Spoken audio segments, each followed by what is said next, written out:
Hi, I'm Fruit Punch the Clown, and I am here on Halloween weekend to read you a couple stories. So I have this outfit that I just got home from doing a really fun gig alongside the Transcourse of San Diego, and I kind of was going for this witchy vibe. So the story that I got from the San Diego Library today is The Witch and the Wombat. I've never read this story before, so this will be a first time for both of us. I just went to the library and I wanted a Halloween story to read. So I hope you enjoy this. I really enjoy reading to my students in my day jobs that I've had in the past. And so I thought it'd be fun to have a little drag story time. Okay, so The Witch and the Wombat. Every Witch Needs a Cat by Ashley Belote. All right, we can read a little bit about the book too. I hope you can see that. Wilma, a young witch, cannot wait to get her very first cat. But when the pet store is fresh out of kittens, Wilma brings home a wombat? What a catastrophe! A wombat is nothing like a cat. Maybe if Wilma puts ears on the little critter, no one will notice. Spoiler alert, they do. Sometimes getting what you want is perfect, but sometimes not getting what you want is even better. So we got a bunch of pictures of cats. Looks like maybe Wilma was painting a lot of cats. Let's get started. Oh, there's a dedication for Aunt Al, whose strength, nurturing spirit, and love for all living things will inspire me always. I love you. All right. Also, I can't see my screen right now, so hopefully this is all showing up properly. All right, so let's look at the picture first. I see a lot of signs. This maybe looks like Wilma's room. Wilma the witch could not wait until tomorrow, because tomorrow she was finally getting her very own cat. She had planned it all out. The flights, the potion brew sessions, poof, the casting of spells. But when it was finally time to meet her perfect pet, what do you think's gonna happen? A wombat? But I ordered a cat. We just ran out of cats. We have a wombat for you to enjoy. Everyone else brings cats to school. Cats have been friends to witches for centuries. What a catastrophe. Maybe no one will notice. You now have a wombat. They are just like cats. Wombats don't play with yarn. They prefer burrowing for fun. Wombats don't have a history of being lucky. Wombats produce cube-shaped poop. They use the cubes as signposts to track their paths and mark their territory. Also, they don't use a litter box, so watch your step. Wombats are bigger than cats, so they can't hide behind you. Wombats have small tails, so they won't be grabbing onto any broomsticks. Maybe no one will notice. They did.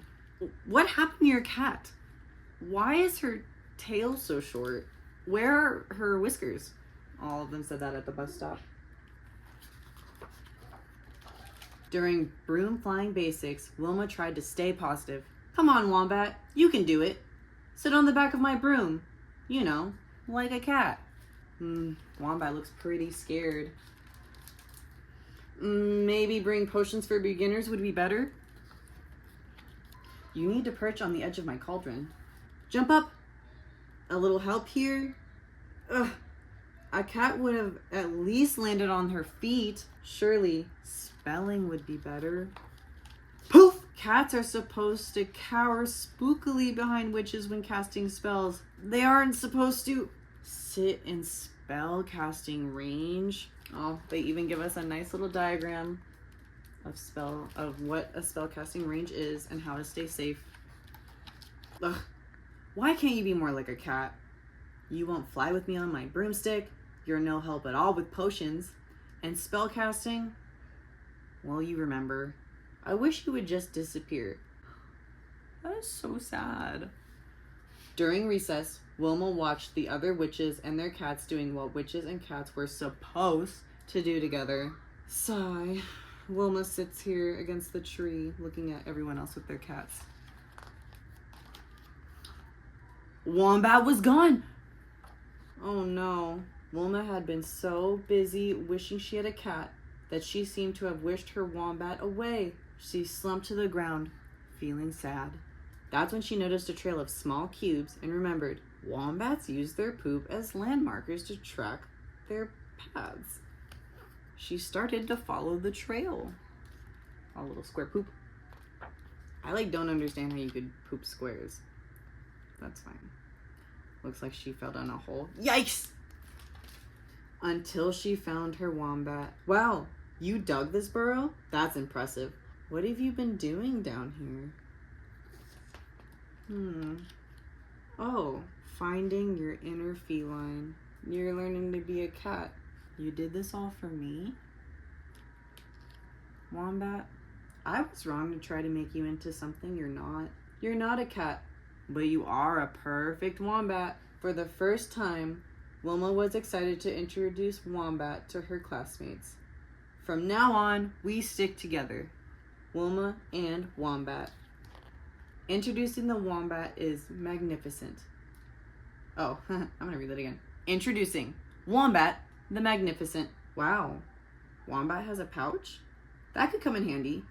I wouldn't have to carry potion bottles in that heavy cauldron. How convenient. I wish I had a wombat.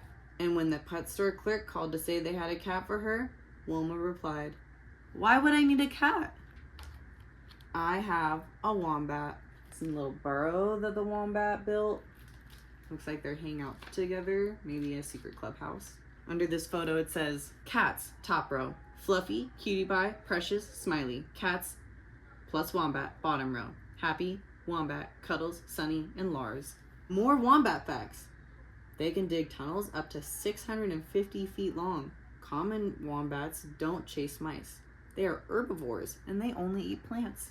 Wombats have small eyes and poor eyesight, so their eyes don't glow and spook you in the dark like cats do. Wombats have upside down pouches. What can they hide in there? And then we've got a bunch of pictures of wombats that Wilma has painted.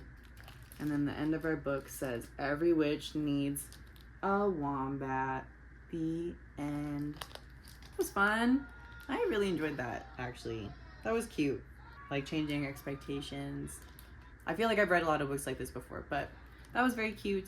And with this outfit, I will leave you with this book.